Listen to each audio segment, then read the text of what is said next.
been passionate about books for as long as I can remember.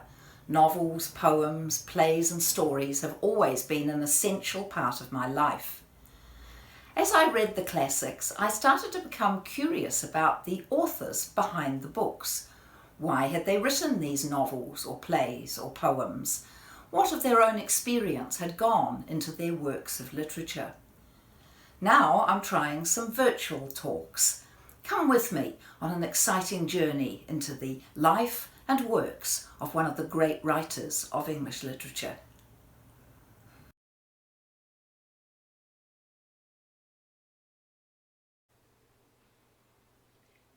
Meg, Jo, Beth and Amy.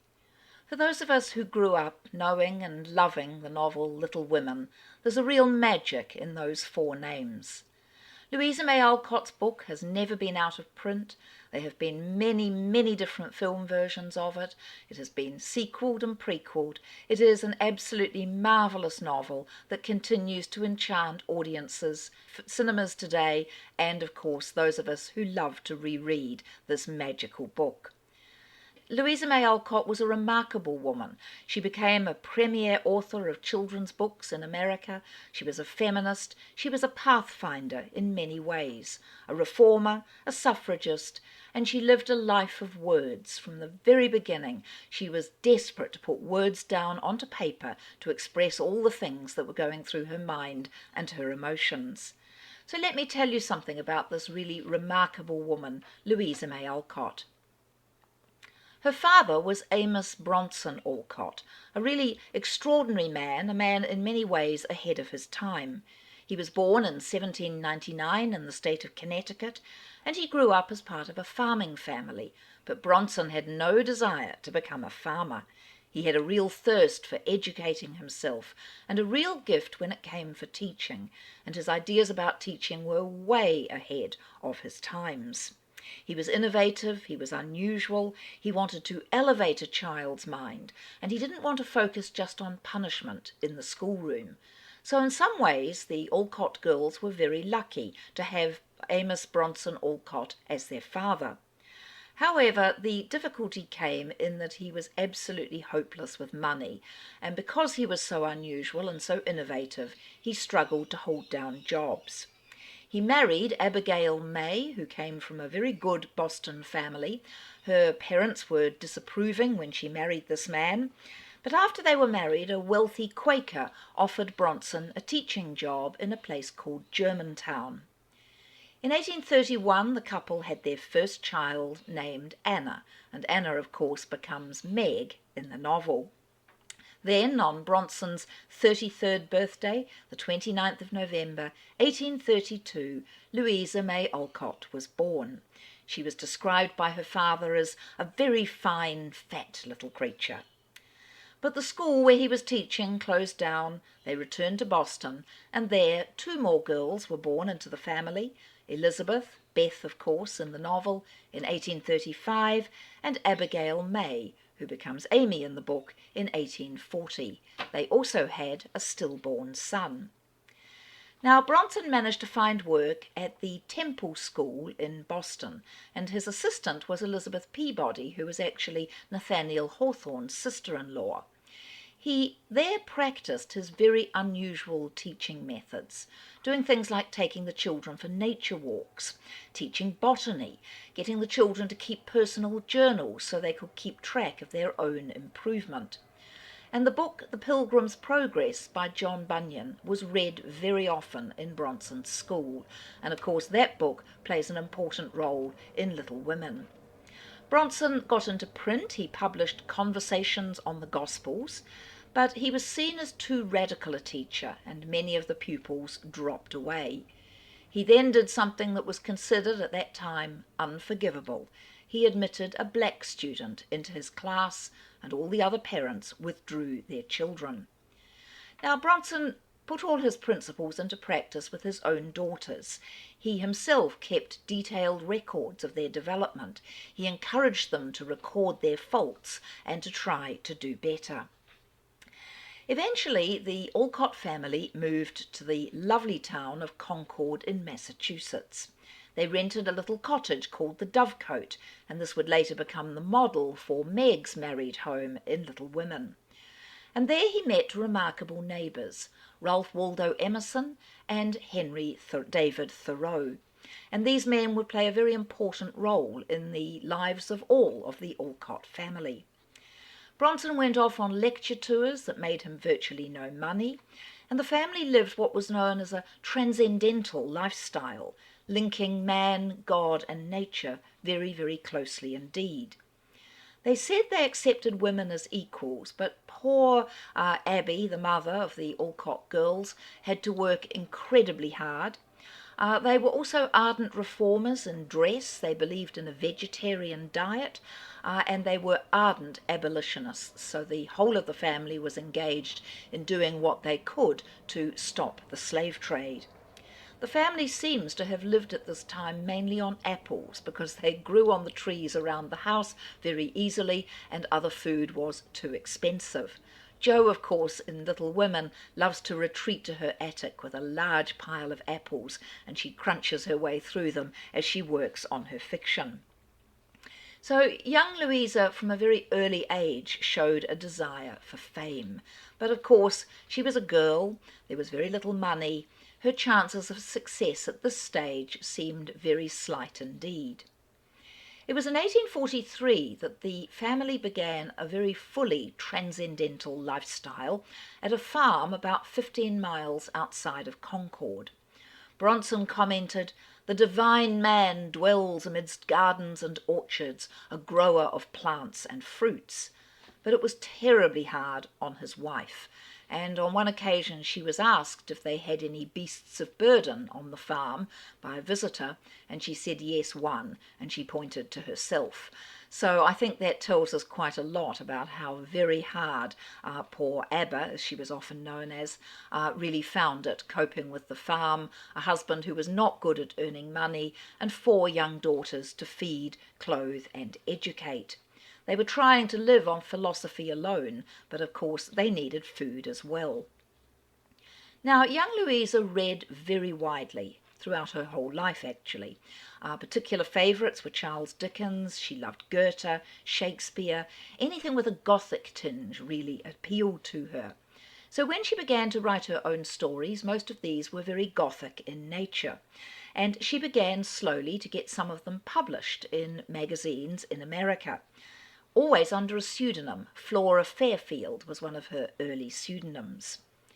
Like her heroine, Jo, she had a bad temper, which she tried to control, and life really got more and more difficult for the family, and eventually this experiment of the Fruitlands farm failed, and they had to move back to Concord. It was in 1845 that the family moved into a home called Hillside. This would later be lived in by the Hawthorne family, and they changed the house slightly, but it's the home of Hillside that's really the home of the growing up of the Alcott girls, and which of course is the home that she is picturing in Little Women. Today the museum is actually in a different house in Concord, which Louisa moved to later. That's known as Orchard House, but it's really Hillside that you can imagine all of the events of Little Women taking place in. Just along the road was Emerson, their friend, and he became Louisa's beloved master. In fact, she seems to have developed something of a crush on Emerson, and she loved going and borrowing books from his library, which she was allowed to do at any time. I think that Emerson really influenced the portrayal of Professor Bear in her novel, a very erudite, scholarly man, a very kindly person. Thoreau would take her boating, and he would pop in and out frequently as well. And just along the road was the Hawthorne family, Nathaniel Hawthorne and his wife and children, so the Alcott children played with them as well. Now, not too far away is the lovely American city of Boston, and Louisa would come to know that city very well. Bronson had tried lecturing there. They visited poor people there. And as the girls got older, they found teaching jobs in Boston. One publisher on one occasion wrote to Louisa May Alcott, advising her, "Stick to your teaching, Miss Alcott, you can't write." So fortunately, he got proved wrong. Louisa's first published book was Flower Fables, which came out in 1854, and she dedicated this to her friend Emerson's young daughter, Ellen. She was paid $22 for her first novel. It was at this time that her beloved sister Elizabeth, Beth of course in the book, contracted scarlet fever. This would leave her health permanently weakened and would of course eventually lead to her death at a very young age. The girls were all very keen on acting, and again this comes through in Little Women, but Anna decided to take a more conventional route in life. She married a man called John Pratt and settled down, just as Meg does in the novel, to become a wife and mother. Louisa was not envious of her sister's domestic life. "Saw Nan in her nest," she recorded. "Very sweet and pretty, but I'd rather be a free spinster and paddle my own canoe." Anna had 2 little boys. Beth, by this time, was growing steadily weaker. She had to give up playing her beloved piano, which you can still see in Orchard House today. In March 1858, Elizabeth complained that her needle was too heavy for her to hold and sew with any more. She called her family around her, gave away her few possessions, and died at the age of 23. She's buried in the lovely Sleepy Hollow Cemetery in Concord. When I saw Beth's piano and Beth's grave in Concord, it was very hard to keep dry eyes, and I still can't read the death of Beth in the novel without weeping over the scene every single time. Now May, the youngest of the sisters, she was always known as May, was very pretty and was probably the most spoiled of the girls. She was artistic, she taught art, and she sometimes managed to sell some of her sketches. It was in 1858 that the family moved to Orchard House.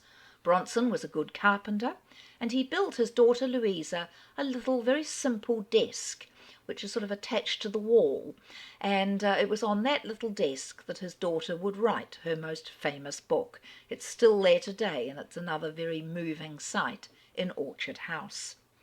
Bronson was very hospitable, and he loved having visitors come to the house, and he planted many trees around the property, apple trees in particular, and you can still see many of the trees there today.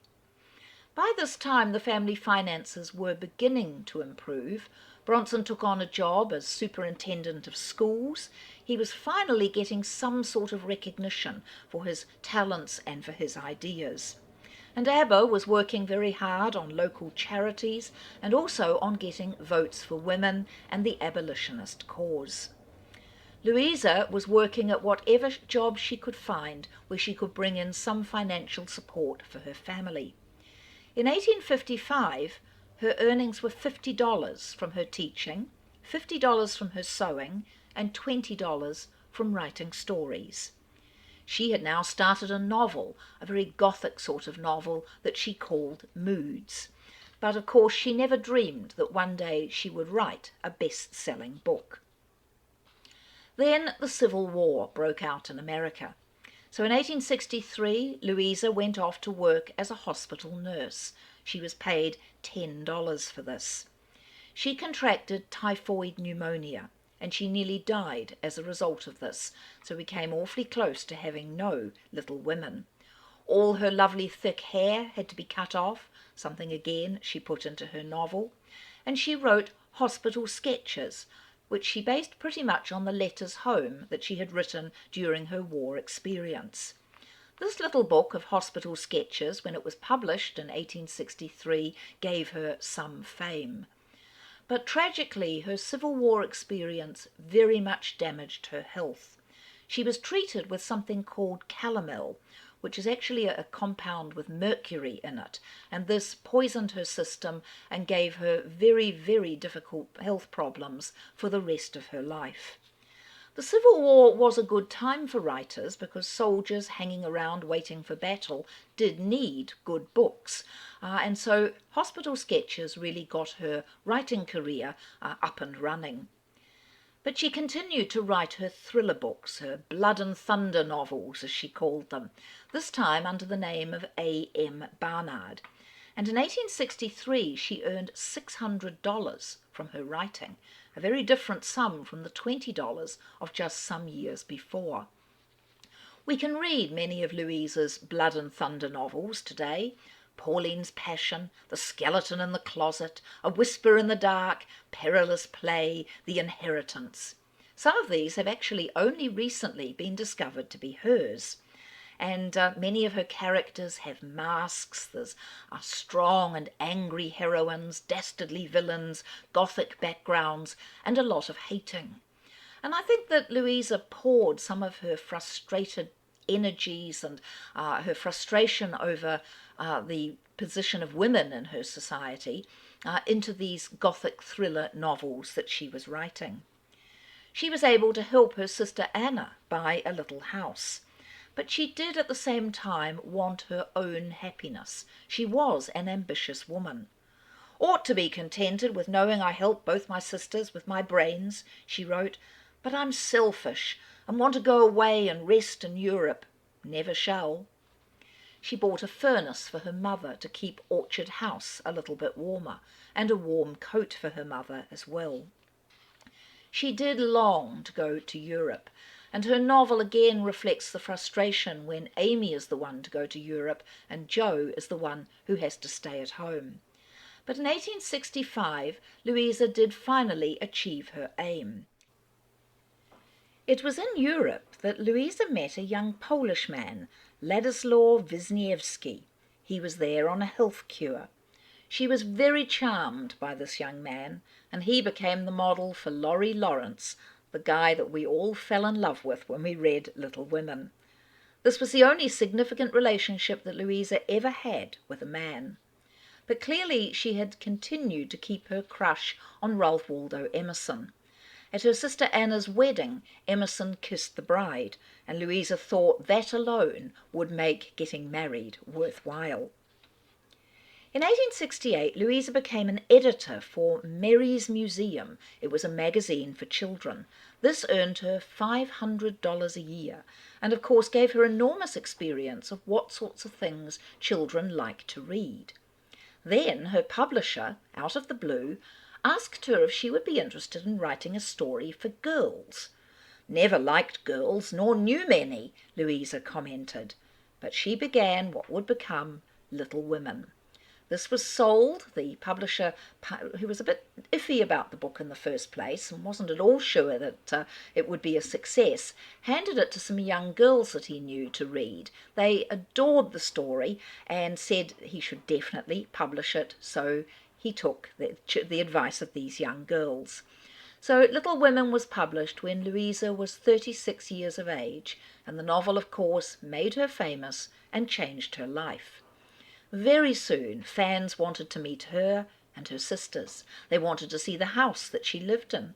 Sometimes Louisa even pretended to be a servant when fans came and knocked on the door asking to see the authoress of Little Women. Fame made her what she called porcupiney. It brought out her bristles, her spines. She was often very restless in Concord and would go off to Boston in order to write there, and in the year 1869 she made $8,500 from her writing, so it was a very different matter now for her once she had written Little Women. Letters from fans made it very clear that they wanted Jo to marry Laurie, and Louisa felt that Jo should have remained a literary spinster. "Out of perversity, I went and made a funny match for her," she commented. And of course this happens in Good Wives, which is often published together with Little Women, just under the name of Little Women, but is actually a separate book which was published in the year 1869. And in that novel, of course, she marries Jo off to the middle-aged German Professor Bär, who can be rather gorgeous when he's acted by handsome young actors in films. But I think many girls, as young readers, shared my disappointment when Laurie didn't marry Jo, and lucky Amy got Laurie. And I think it was a disappointment to many young readers of that time. It was 1870 that Louisa travelled with her sister May to Europe. but she continued to publish novels. An Old-Fashioned Girl in 1870, Little Men in 1871, Eight Cousins in 1875, Rose and Bloom 1876, and published anonymously in 1877 A Modern Mephistopheles. Her brother-in-law John Pratt died, and Louisa generously supported her sister Anna and her 2 young sons.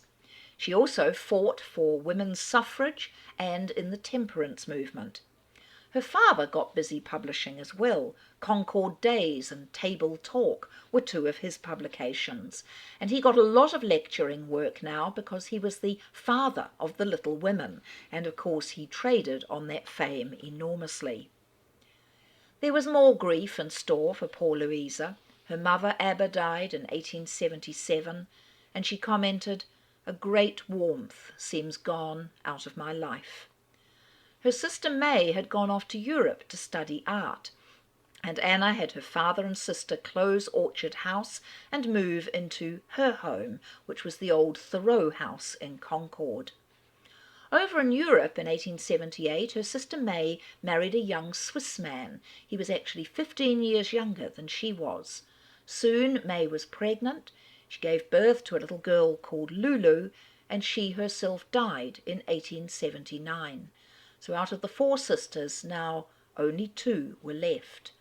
Before she died, May bequeathed her little daughter Lulu to her sister Louisa. So Lulu was brought back from Europe to America, and she lived with her Aunt Louisa, and of course Louisa adored the little girl. Bronson, in the year 1879, opened the School of Philosophy, and he was made dean of that school. And this was really a sort of forerunner of the adult education movement in America. There were courses, there were talks, there were literary events. And when Bronson went off in 1881 on a 5,000-mile lecturing tour, he made $1,000 from his lectures. So the family finances were now greatly improved. By this time, Louisa was a very famous woman. She met the Prince of Wales, the future King Edward VII, when he visited. Her beloved Emerson died, "Our best and greatest American gone," she commented, and she was lucky enough in America to hear Charles Dickens lecture. Remember how the girls in her novel all act out the Pickwick Papers, which of course was by Dickens. But she wasn't quite so impressed when she actually heard him lecture, and she felt the man was something of a dandy. She wrote stories, Lulu's Library, for her little niece, and she struggled to write the last novel about the 4 sisters, called Jo's Boys, which was published in 1886. It immediately sold 50,000 copies, but it's not one of her best books. That would in fact be her last novel. After that, there were only short stories. Her health problems by this time were really dreadful. She tried massage, homeopathy, water cures, but she suffered from terrible aches, from headaches, and from coughs. Today there are various theories as to what she died from: mercury poisoning, intestinal cancer, apoplexy, autoimmune disease, lupus. They have all been put forward, and I guess now we can never be absolutely certain. By March 1888, Bronson Alcott was extremely ill in Boston. He said to his daughter Louisa, "I am going up, come with me." And Bronson died on the 4th of March that year. At the same time as he died, Louisa slipped into a coma, and she died 2 days after her beloved father, unaware of his death. She was 55 years of age. Louisa May Alcott was buried at the feet of her parents in Boston. Her beloved Lulu lived on to 1975, dying at the age of 95, and Lulu would spend much of her life in Europe. Many of Louisa's journals and letters were published posthumously. Her friend Thoreau had once written, "If one advances confidently in the direction of his dreams, and endeavours to live the life which he has imagined, he will meet a success unexpected in common hours." And I think Louisa had managed to advance confidently in the direction of her dreams. She, of course, left us the wonderful Little Women, a book that has never been out of print, the first American children's book to become a classic. And a novel that is, of course, hugely autobiographical. Some changes are made. For example, the father in the novel is a minister in the war, which was not the case for Louisa's own father. Jo gets married, whereas Louisa stayed single, and Amy doesn't die. So there were changes in the fictionalised version of the story of herself and her sisters when they were growing up. The setting is very much based on the Concord homes that she loved. But as I mentioned, Louisa did write this book rather reluctantly. She really preferred to write her Blood and Thunders, but once the money came in from Little Women, she was pleased that she had written it. During the writing, she commented in her diary, "I plod away" at the novel. The first print run of Little Women was 2,000 copies. And at this time, most children's fiction was very saccharine, very moral, and often very unbelievable. Children in those books are not naughty, or if they are very firmly punished for their naughtiness. So in many ways, Little Women was a very refreshing read for young readers of the era. It is a book hugely influenced by John Bunyan's The Pilgrim's Progress. Remember, at the start of Christmas morning in Little Women, each of the girls receives a copy of that particular book. And it becomes a real guide to all of them as each of them struggles to overcome one particular character flaw. For Meg, it's vanity, like Vanity Fair in The Pilgrim's Progress. For Jo, it's her bad temper. For Beth, it's timidity and shyness. And for Amy, it's pride and a longing for popularity. So the different chapters of the book deal with honesty, with overcoming envy, learning to share, giving charity, coping with poverty, and a family coping at a time of war when the father's away from home.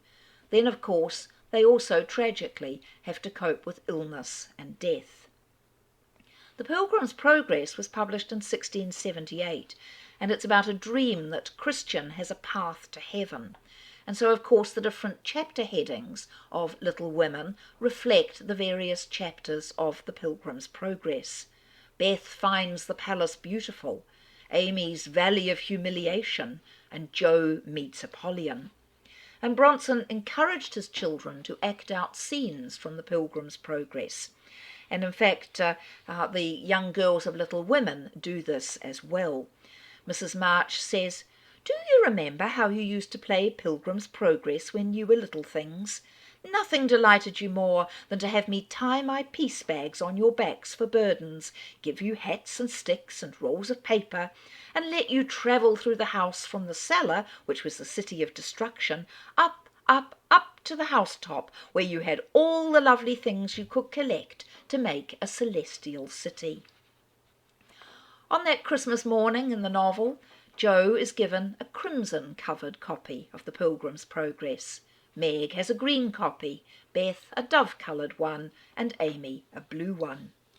And Mrs. March says to the girls, "Now, my little pilgrims, suppose you begin again, not in play, but in earnest, and see how far on you can get before father comes home."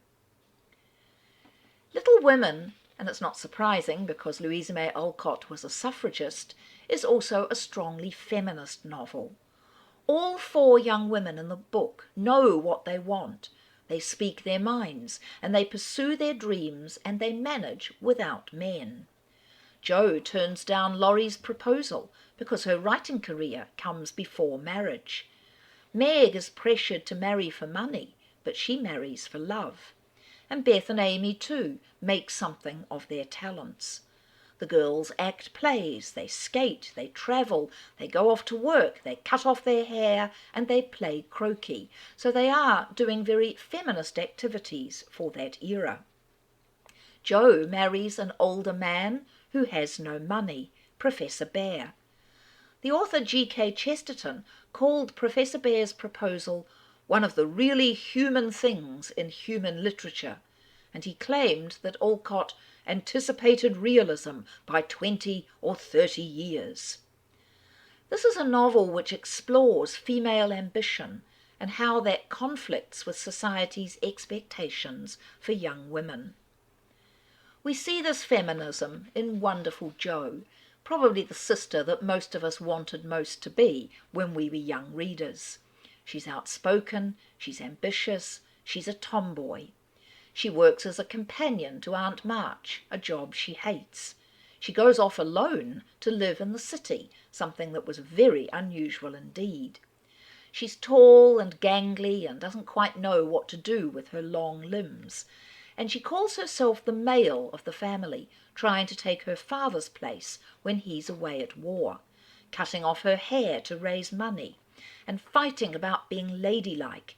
She uses slang, she lies on the rug, she scorches her dresses, so she's certainly not the archetypal, pretty, ladylike young heroine of most of the novels of that era.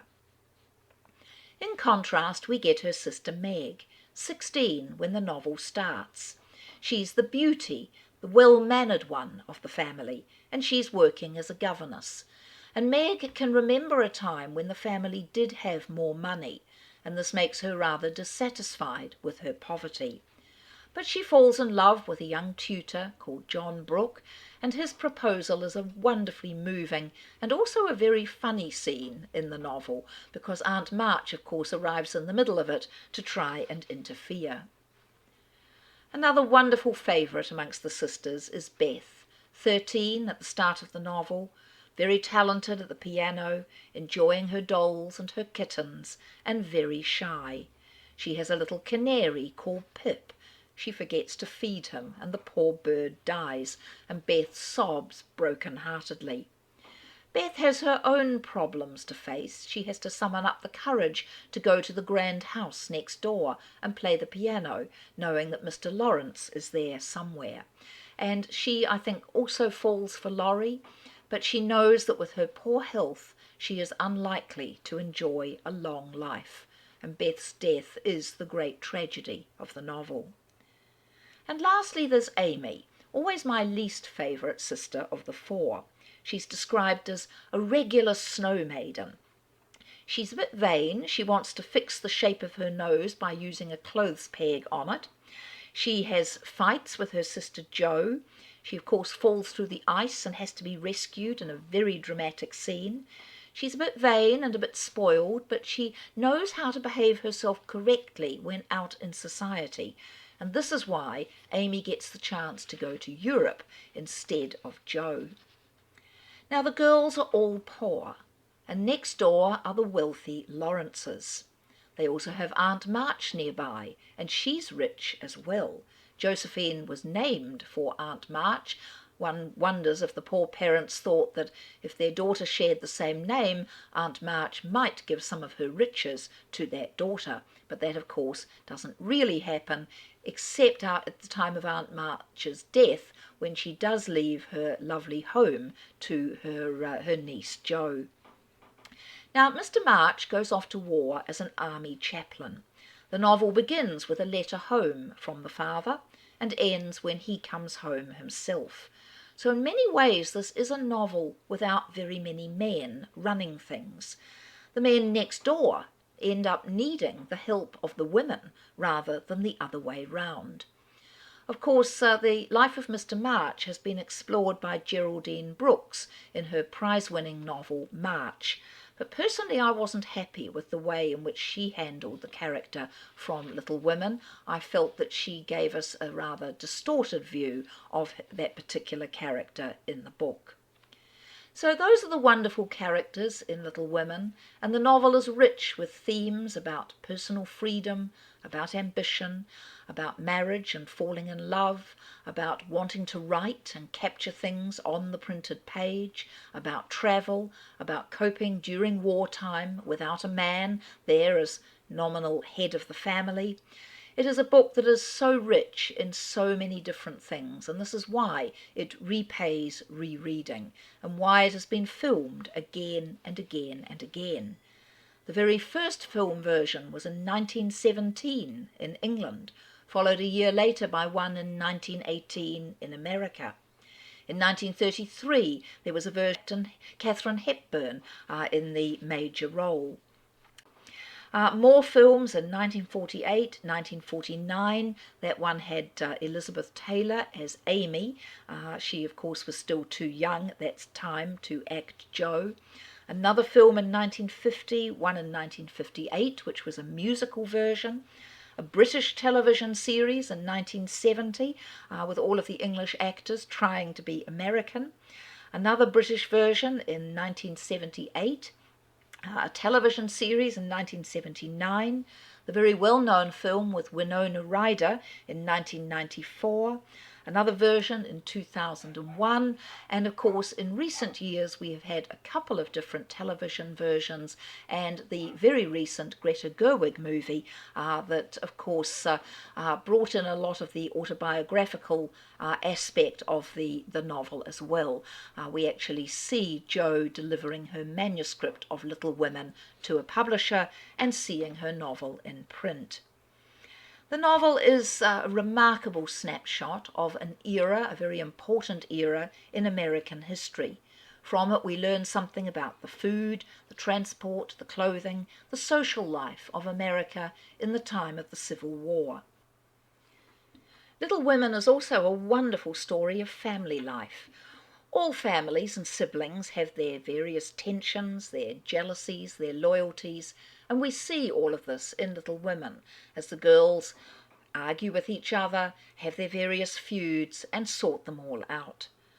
I think every young girl reader of Little Women can relate to one or other of the girls. For many of us it's Jo, but other girls do have their own favourites, and we can see ourselves reflected in this fabulous novel, and I think it makes us think about growing up, about families, about ambitions, and where we want our own lives to go. I know that Jo, as a writer, helped to inspire me to pick up a pen and write books. Little Women is a novel that has enormous charm, it has innocence, it has complexity. It's a book to go back to again and again.